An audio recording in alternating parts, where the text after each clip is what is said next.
When I was younger, I thought responsibility was simple: do the right thing, help people, work harder, sacrifice. That's what growing up meant.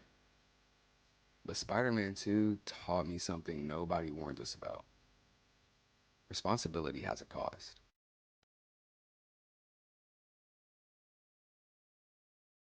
There's something depressing about Spider Man 2. Not in a tragic way, in a real way. Because the older you get, the less this movie feels like a fantasy, and the more it feels like a documentary. Everybody needs something from Peter Parker. His boss needs him faster, his teacher needs him more focused, Harry needs answers, Mary Jane needs consistency, his landlord needs rent, and New York needs Spider Man. And Peter is slowly disappearing underneath all of that. And that's honestly what makes Spider Man 2 different from most superhero movies. The villain isn't a physical person. The villain is not Dr. Octopus in this sense. The villain is pressure.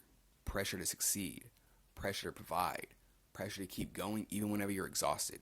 Pressure to become useful to everybody. And I think that's why this movie ages with you. As a kid, you watch Spider-Man 2 and you're like, why can't Peter Parker get his life together? As an adult, you realize he's trying harder than everybody else around him. And nobody notices. That's adulthood. You can't be everything to everybody. I want to be your lover, your best friend, your Batman, Spider-Man. Spider-Man 2 understands something dangerous about human beings. People can become addicted to being needed because being needed feels important. It makes you feel valuable, necessary, relevant. And after a while, you stop asking yourself what actually makes you happy, and you only ask yourself, what do people expect from me? A lot of people don't realize they built their entire identity around responsibility. You become the dependable one. You become the strong one, the provider. And eventually, you forget who you are outside of that survival. That's Peter Parker. He doesn't know how to exist unless he's sacrificing himself for somebody else. And honestly, that's why so many people relate to him. Because modern life rewards usefulness more than actual humanity. Nobody asks if you're okay, as long as you keep performing. You can't be everything to everybody. I want to be your lover, your best friend, your Batman, Spider-Man. When I was younger, I honestly didn't understand Peter Parker losing his powers as much. But now, after watching the movies again, it seems that Spider-Man actually portrays creative burnout better than anybody. Better than any movie, honestly, I've seen, really. And explains it in a metaphorical way so much. Because Peter Parker doesn't lose his powers after being like physically hurt or anything. He loses them after an emotional exhaustion. The pressure, the guilt, the stress, the constant disappointment, it finally crushes him. Spider-Man didn't lose his powers because he became weak. He lost them because Peter Parker disappeared. And that might be the darkest idea in the entire movie. That sometimes when life keeps on demanding pieces of you, there's eventually not enough left to function. My mother told me when I was very young, like very, very young, a long time ago, if you give everybody a piece of your mind, you won't have none left. A lot of people are secretly living like this right now. Still moving, still posting, still smiling, but emotionally, they checked out months ago. You can't be everything to everybody. I want to be your lover, your best friend, your Batman, Spider-Man. This was something very interesting I noticed while watching this time around, is that Dr. Octopus is not necessarily the villain. He is a warning. It was really interesting because like watching it with the brain I have now, I could see it. Like Peter and Otto are the exact same person. They're both smart, both ambitious, and they're both trying to create this meaning through responsibility. Intelligence is not a privilege, it's a gift. And you use it for the good of mankind. Otto? But there's one difference. Peter still remembers people. Otto's the only one that remembers purpose. And that's the thing that destroys him. His ambition stops being connected to humanity. It becomes obsession. And that's kind of why Spider-Man 2 feels so mature compared to more superhero movies, I feel like. It understands that destruction doesn't always come from evil.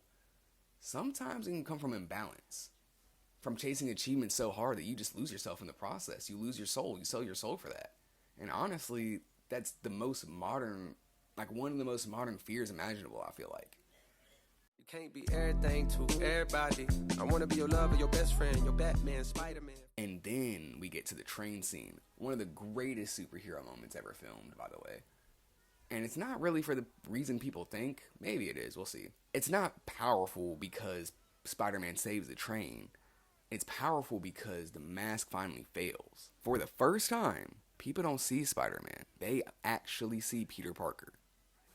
They see a tired kid, exhausted, overworked, barely holding himself together. And despite all of that, he still tried. This scene right here, it hits harder as you grow older. Like, yeah, it's funny, haha, he seems like Jesus. But I understand where it wasn't meant for that. It's meant to show that most people are carrying the world on their backs and on their shoulders and all around with them are just normal people themselves. The strongest people you know are usually just the exhausted people that kept going. You can't be everything to everybody. I wanna be your lover, your best friend, your Batman, Spider-Man. Spider-Man 2 taught me responsibility matters, but it taught me something that people do not talk about enough. If you spend your entire life being useful to everybody else, you slowly stop existing as a person. You start to become a function, a worker, a provider, a problem solver, a mask people depend on. And eventually, you can't tell if anybody actually loves you or if they need you. And again, a lot of people are living like that right now.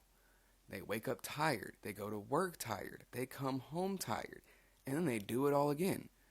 Not because they're happy, but because too many people that depend on that would collapse if they stopped. And the scariest part is most people get so good at hiding it, nobody notices that they're disappearing. That's why Spider-Man 2 still hurts.